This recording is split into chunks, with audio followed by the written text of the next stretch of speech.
Senhor Jesus.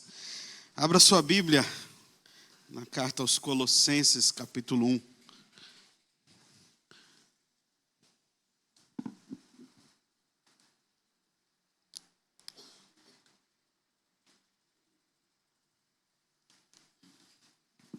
Colossenses, capítulo 1. Nós leremos do versículo 15 até o versículo 20.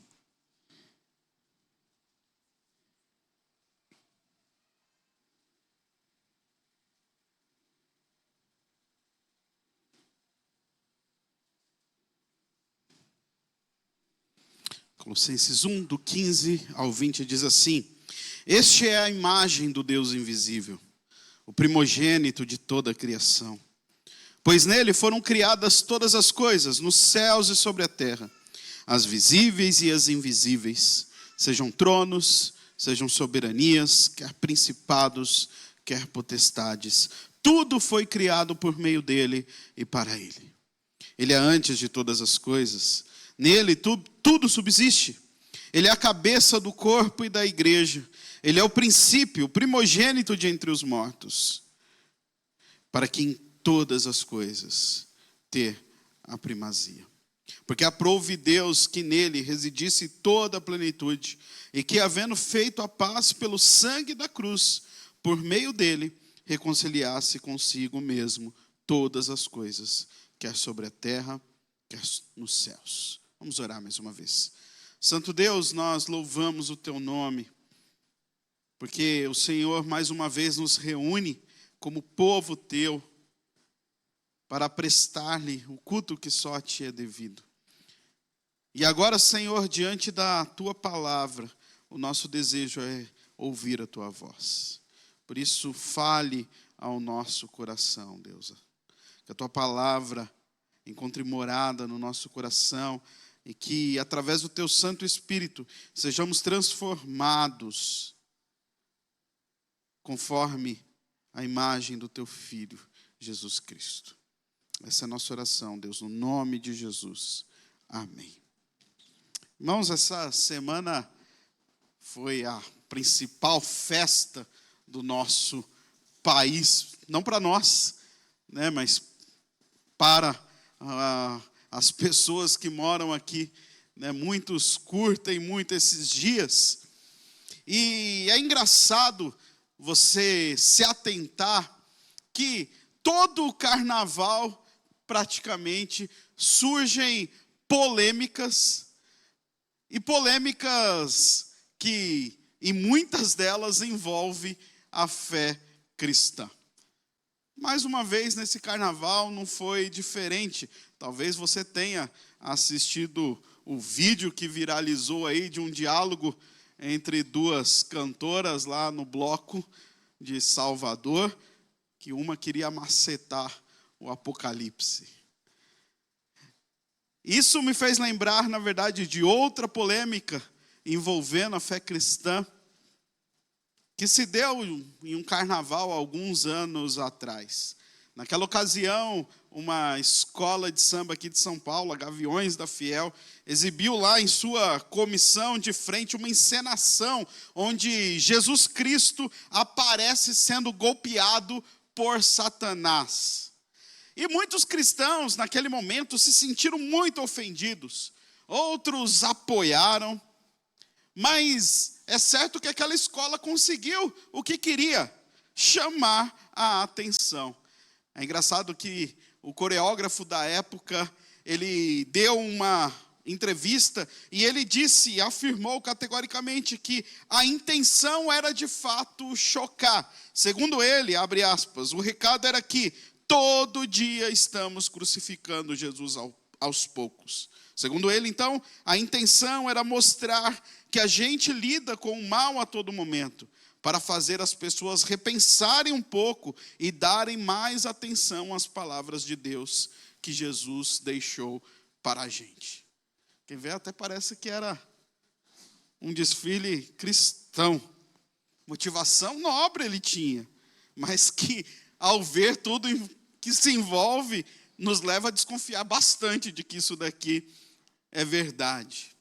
Mas, irmão, independentemente das motivações, o que chama a minha atenção é ver tanta discussão em cima dessas polêmicas, em cima de assuntos assim, de pessoas ímpias que muitas vezes zombam da nossa fé e a gente quer defender a todo custo. Nessa época aqui, eu lembro que deu muita discussão na internet, alguns levantando a questão, nem da zombaria em si, mas do fato de se fazer imagem de Deus, se fazer uma representação de Deus. E a pergunta é, será que um carnavalesco está preocupado com isso? Alguns outros, muitos casos, pessoas querendo defender a Jesus, como se Jesus precisasse da nossa defesa. E quando a gente para pensar seriamente nisso, Cristo é infinitamente superior a qualquer coisa que se fale a respeito dele, a qualquer polêmica que envolva a nossa fé. Como nós acabamos de ler, ele tem a supremacia sobre todas as coisas. Essas coisas são muito e muito pequenas diante dele. Eu lembro que nessa época o reverendo Hernande Dias Lopes, ele escreveu sobre o assunto. E ele disse, isso em nada abala o cristianismo. Porque Jesus, o Cristo de Deus, ele é a pessoa central de toda a história. Ele é o criador do universo. Ele é aquela semente da mulher que esmagaria a cabeça da serpente. Ele é o Rei dos Reis, o Senhor dos Senhores. Ele é o Cordeiro que foi morto, mas ressuscitou. Está vivo pelos séculos dos séculos. É ali aquele que tem a chave do inferno e da morte nas suas mãos. Aquele que foi exaltado sobremaneira e recebeu o nome que está acima de todo nome. Nome que diante dele um dia todo joelho se dobrará no céu, na terra e debaixo da terra. Irmãos, ele já triunfou sobre Satanás, sobre as suas hostes, lá no Calvário. Ele mesmo lançará Satanás no lago de fogo para ser atormentado pelos séculos sem fim. Diante dessas verdades, irmãos, o que são essas polêmicas que passam tão rapidamente, que semana que vem a gente nem lembra mais? E Cristo permanece para sempre. Jesus continuará sendo amado pelos seus, adorado pelo seu povo, proclamado como Cristo vencedor. No Brasil, no país do carnaval, e em todos os lugares. E diante dessas verdades, irmãos, é que eu quero, através do texto que nós acabamos de ler, apontar algumas verdades a respeito da supremacia do nosso Senhor, a respeito da supremacia de Jesus Cristo sobre todas as coisas. O texto que nós lemos está na carta aos Colossenses. E a carta aos Colossenses foi escrita pelo apóstolo Paulo com um objetivo: combater a heresia presente na igreja de Colossos. A heresia presente que havia sido causada pelos falsos ensinamentos de falsos mestres e por um sincretismo, uma mistura de fé, de religião que existia ali naquela igreja.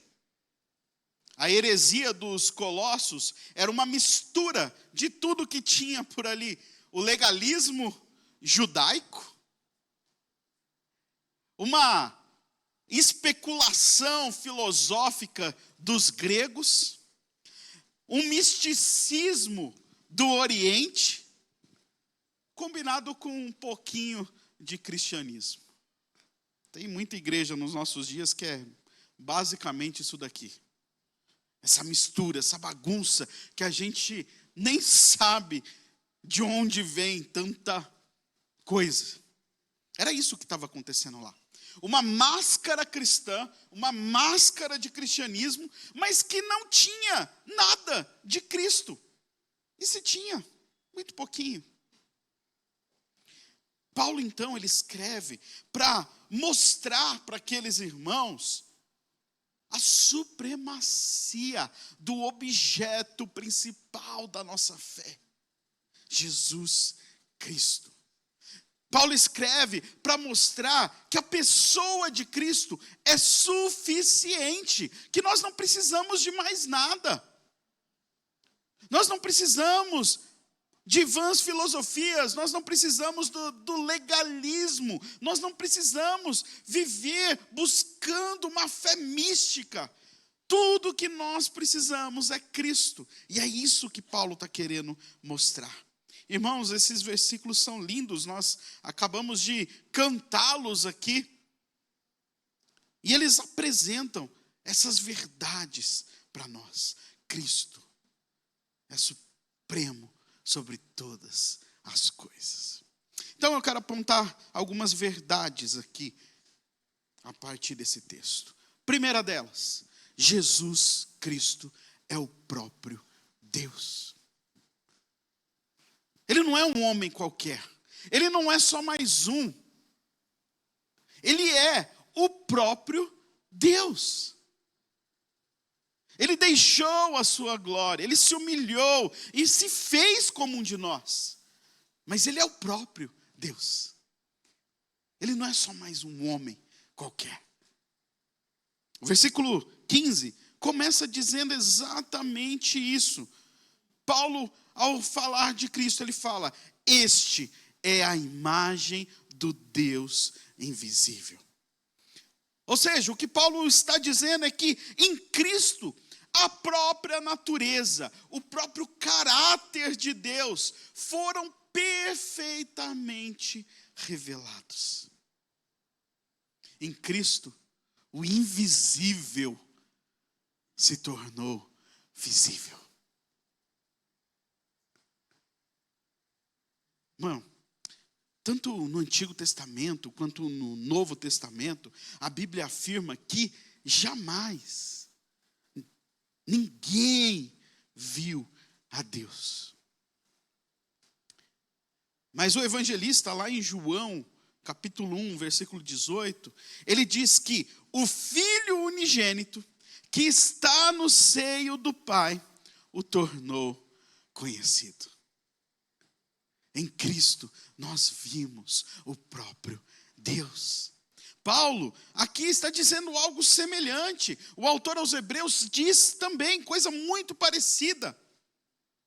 Ao longo da história, muitas vezes a igreja procurou representações físicas de Deus utilizando imagens.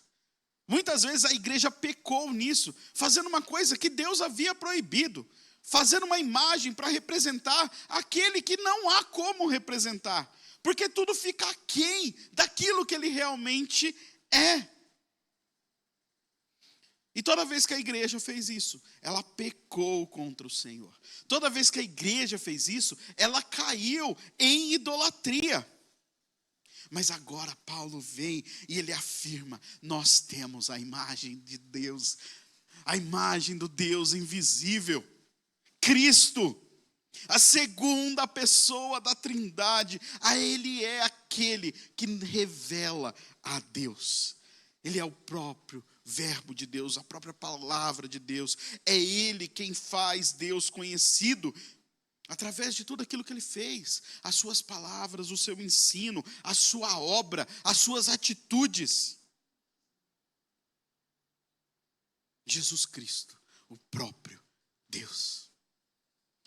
Lá no Antigo Testamento, muitas vezes nós vemos Deus se manifestando, Ele se revelando a partir daquilo que nós chamamos teofanias, aparições de Deus de alguma forma, assumindo alguma forma. Muitos teólogos vão defender que essas aparições nada mais são do que o Filho revelando a Deus. O Filho pré-encarnado aparecendo e revelando a Deus. Calvino, por exemplo, João Calvino, ele defende que o anjo do Senhor, que muitas vezes nós lemos lá no Antigo Testamento aparecendo, é o próprio Cristo. Irmão, Jesus Cristo, ele revela plenamente a Deus, por meio das suas obras, por meio dos seus atributos.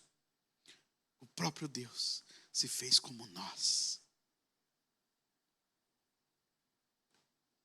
Percebe, irmão? Não há nada maior em termos de revelação da parte de Deus do que a pessoa de Jesus Cristo. Não há nada mais que devamos buscar fora da pessoa de Cristo. Porque em Cristo nós temos o próprio Deus. Isso é fantástico, irmão. Isso é essencial para a fé cristã. Saber que Deus se revelou, se fez visível na pessoa do seu Filho, que se fez como um de nós. Jesus Cristo é o próprio Deus. Uma segunda verdade que a gente pode ver Paulo dizendo aqui nesses lindos versículos é que Jesus Cristo, ele tem supremacia na criação. A gente está falando de supremacia, mas o que é isso? Supremacia é nada mais do que uma superioridade completa. É uma superioridade tamanha que não há como a gente contestar, que não há como a gente tentar colocar algo no mesmo nível. E o que Paulo está dizendo é que na criação, Jesus Cristo tem supremacia. Ele está tão acima. A sua superioridade é tão completa que não há como a gente contestar isso. Então aí nos versículos, ainda no versículo 15, Paulo já começa a falar sobre isso. Depois de dizer que este é a imagem do Deus invisível, Paulo continua: o primogênito de toda a criação. Pois nele foram criadas todas as coisas, nos céus e sobre a terra, as visíveis e invisíveis, sejam tronos, sejam soberanias, quer principados, quer potestades. Tudo foi criado por meio dele e para ele. Ele é antes de todas as coisas, nele tudo subsiste. Paulo está trazendo a totalidade da criação. Ele está falando, quando você olha para todas as coisas que existem, a supremacia está naquele que é o primogênito da criação. Paulo está mostrando a supremacia e centralidade de Cristo, ao dizer que o universo foi criado pelo Filho. Por meio dele, como agente divino da criação. Para ele, como o objetivo, o alvo da criação. Irmãos, esse termo primogênito, a gente pode entendê-lo de duas formas, ou assim, ele tem dois principais significados. Primeiro, é aquela ideia que nós temos do filho mais velho. Ou seja, o primeiro na ordem do tempo. Então você tem o tempo e várias coisas acontecendo. Aquela primeira coisa que acontece, a gente chama de primogênito. Ou então, primogênito também pode ser alguém que recebe um destaque na classificação. Não necessariamente na ordem cronológica, mas alguém que tenha destaque. E isso, irmãos, é importante para que a gente se atente, porque alguns vão usar esse texto para dizer que Jesus Cristo não passa de uma criatura. Alguns vão pegar e dizer que o que Paulo está querendo dizer é que Jesus é apenas o primeiro de todas as criaturas. Ou então, não o primeiro, mas aquele com mais destaque. Por exemplo, os testemunhas de Jeová. Os testemunhas de Jeová, eles creem que Cristo é o mestre de obras da criação. Ele é a primeira e a mais elevada criatura. Agora percebe como isso é exatamente o contrário do que eu acabei de te mostrar na primeira verdade que nós elencamos.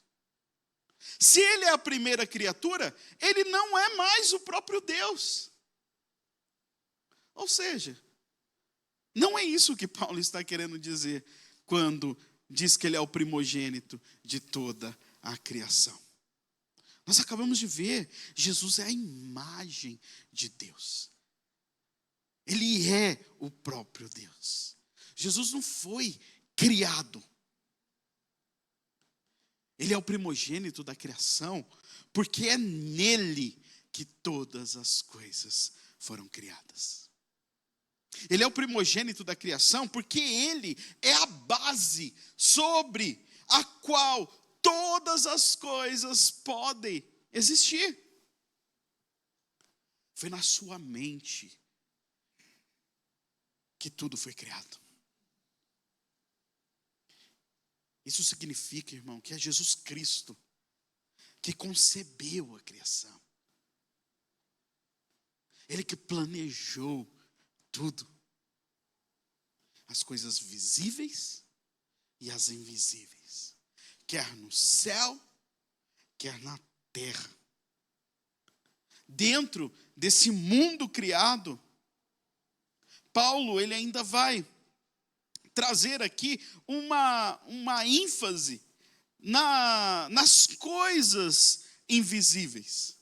Quando ele lista aí 4 poderes celestiais ou angelicais, quando ele diz que, pois nele foram criadas todas as coisas nos céus, na terra e sobre a terra, as visíveis e as invisíveis. E aqui ele começa a dizer quais são essas invisíveis: tronos, soberanias, principados, potestades. O que Paulo está afirmando aqui é que o próprio Cristo é superior, inclusive, não só aquilo material que nós vemos, mas a qualquer outro ser que possa existir. Seja ele um ser bom ou um ser mau, Cristo é superior, porque essas coisas são criadas, ele não é.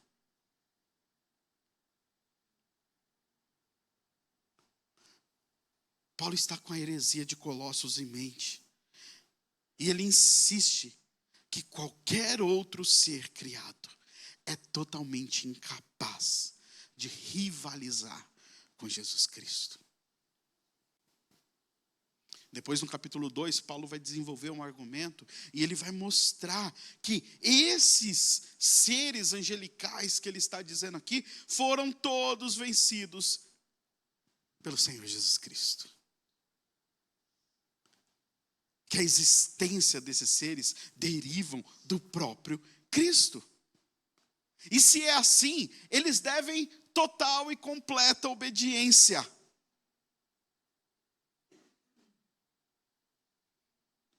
Como Lutero dizia, até o diabo é diabo de Deus.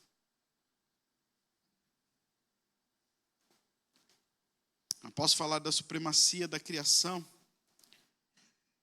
Paulo passa a descrever a centralidade de Cristo nessa criação. No versículo 16 ele fala: pois nele foram criadas todas as coisas. Depois ele diz: tudo foi criado por meio dele e para ele. Paulo está falando um instrumento pelo qual todas as coisas foram criadas. É Jesus Cristo. Tudo foi criado para ele. Ele é a razão para a qual todas as coisas existem. Ele é a meta para a qual todas as coisas tinham intenção de se mover.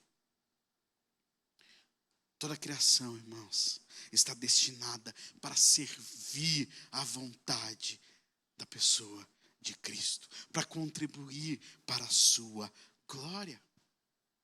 Ele é maior, irmão, do que qualquer outra coisa, do que qualquer um que possa se levantar e zombar dele, do que qualquer um que possa ameaçá-lo de qualquer outra coisa, porque ele é Senhor sobre tudo. Tudo foi feito por ele e para ele.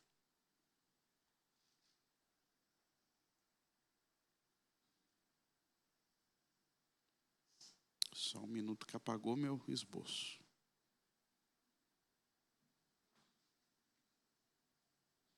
Pronto.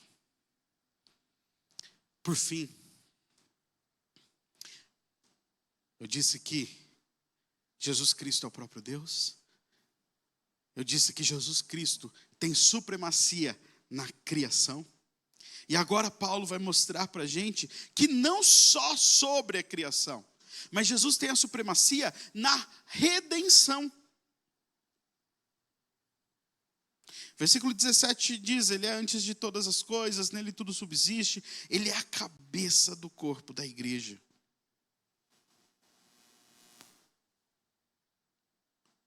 Jesus não é supremo só sobre as coisas criadas. Ele é supremo sobre as coisas redimidas por ele. Ou seja, mesmo após a redenção, ele ainda continua sendo a maior de todas as coisas. Nós continuaremos sendo criatura,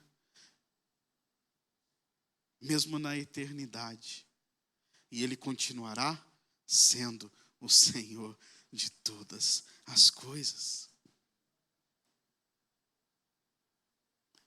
Ele é a origem e ele é o meio pelo qual a criação é redimida.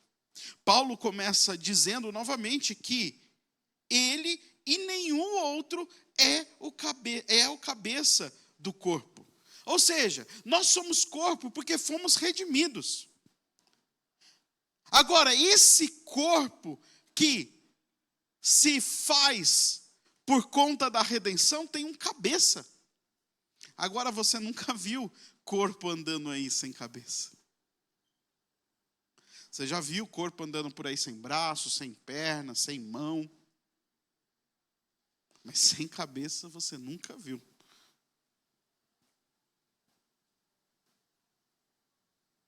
O corpo não permanece vivo sem a cabeça.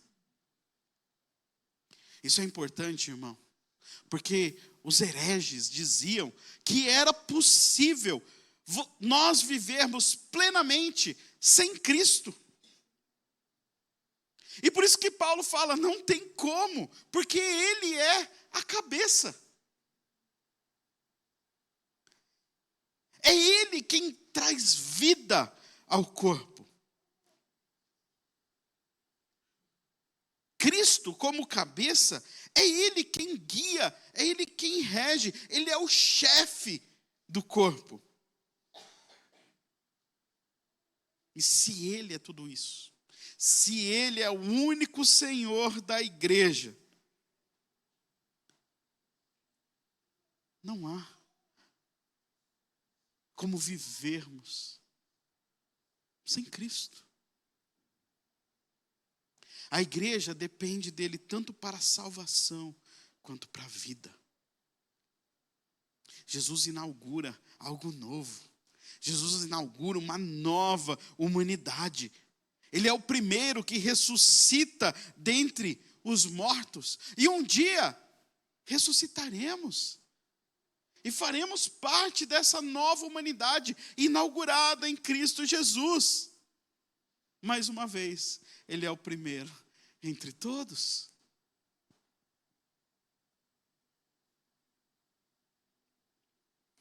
Os falsos mestres dos Colossenses, eles estavam convidando os cristãos para experimentar plenitude verdadeira sem Cristo. Seguindo a sua filosofia, como você pode ver lá no versículo 8 do capítulo 2, seguindo a lei, as regras humanas, como você pode ver entre os versículos 16 e 23 do capítulo 2.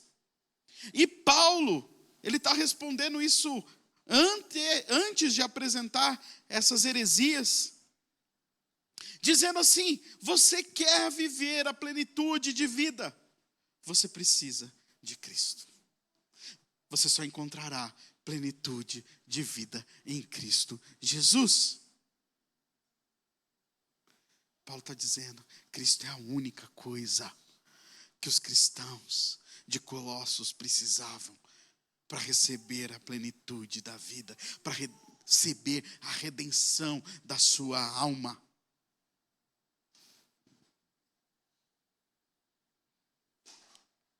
No versículo 20, Paulo mostra que a cruz é um instrumento que Cristo usa para nos dar essa plenitude de vida, para nos reconciliarmos com o Pai. Que havendo feito a paz pelo sangue da sua cruz, por meio dele, reconciliasse consigo mesmo todas as coisas, quer sobre a terra, quer nos céus. É na cruz, irmão. É na cruz que Jesus nos substituiu. Ele se tornou o substituto do corpo, que é a igreja, e pagou o preço por cada um dos nossos pecados. Essa mensagem da cruz, irmão, era para os filósofos uma loucura. Era escândalo para aqueles que eram legalistas. Mas é o meio de reconciliação para aqueles que creem. Você não vai experimentar uma vida plena sem Cristo. Você pode até tentar viver seguindo todas as regras. Você pode até encontrar prazeres em outras coisas. Mas vai acabar e você não vai viver a plenitude da vida. Porque é só em Cristo que nós encontramos redenção.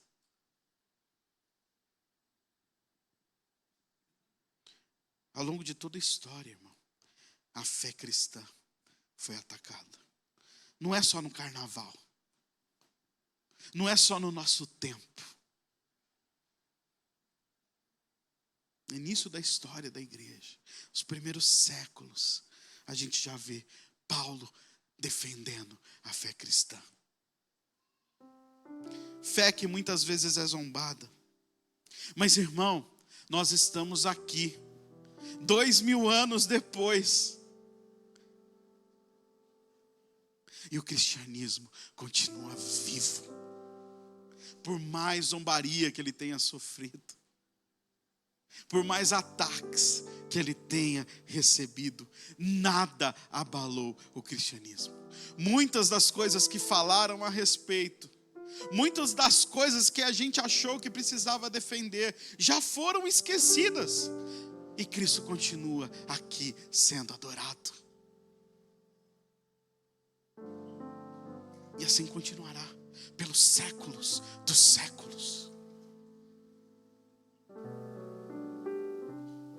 A gente precisa, irmão, entender a centralidade de Cristo no evangelho que a gente crê. Não há nada em nós que possamos oferecer. Não há nada em nós que seja suficiente. Nós não encontraremos nada nesse mundo. Nem nas coisas boas, nem na nossa família, nem nos nossos casamentos. Você pode ter mais dinheiro que for, você não vai encontrar plenitude de vida. Porque Cristo é o centro da nossa existência. E uma vida sem Ele não vai fazer sentido. A gente precisa crer, irmão, que Cristo é suficiente.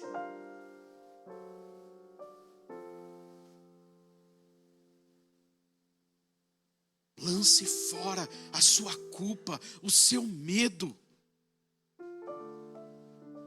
Às vezes nós dizemos que cremos na suficiência de Cristo, mas qualquer coisa abala a nossa fé, qualquer caída que nós damos, a gente acha que está tudo perdido. Meu irmão, Cristo é suficiente. Nós não precisamos de mais nada. As pessoas estão por aí buscando algo que substitua a fé. As pessoas estão querendo inventar novas maneiras de ser cristão, para dar um colorido a mais para essa fé. Mas, irmão, Cristo é suficiente. A gente não precisa nem desse templo. A gente não precisa das luzes, a gente não precisa do microfone, a gente não precisa de bons músicos, a gente não precisa de um bom pregador.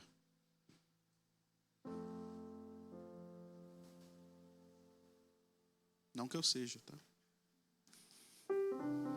Ficou parecendo, né? A gente não precisa disso, irmão. Cristo é suficiente. Ele é tudo que a gente precisa. As Sagradas Escrituras não nos deixam dúvidas quanto a isso. Quanto à divindade de Jesus. Quanto à sua supremacia na criação, na redenção. Irmão, se a gente não tiver uma visão correta da pessoa do nosso Redentor, sabe o que vai acontecer? A gente vai continuar vivendo a nossa vida de qualquer jeito. A gente vai continuar jogando a nossa vida fora. A gente vai continuar brigando entre a gente. A gente vai continuar dando mais atenção para a forma do que para a pessoa que a forma está querendo mostrar.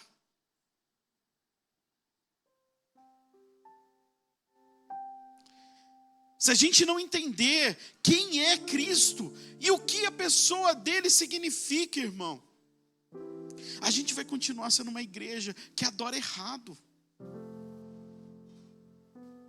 que oferece algo que não passa desse teto.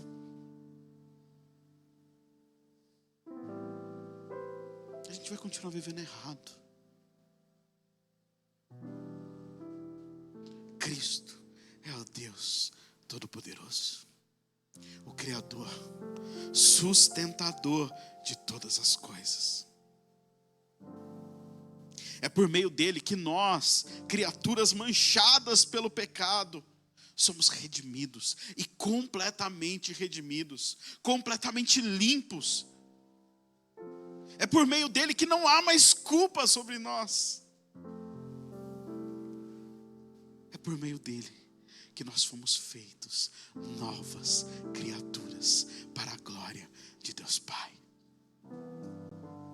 Tudo se trata dele. Tudo ocorre por causa dele, por meio dele e para ele.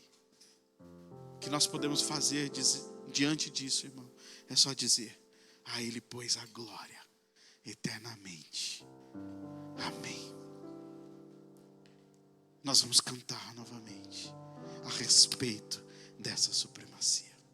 Se coloque em pé, solte a sua voz.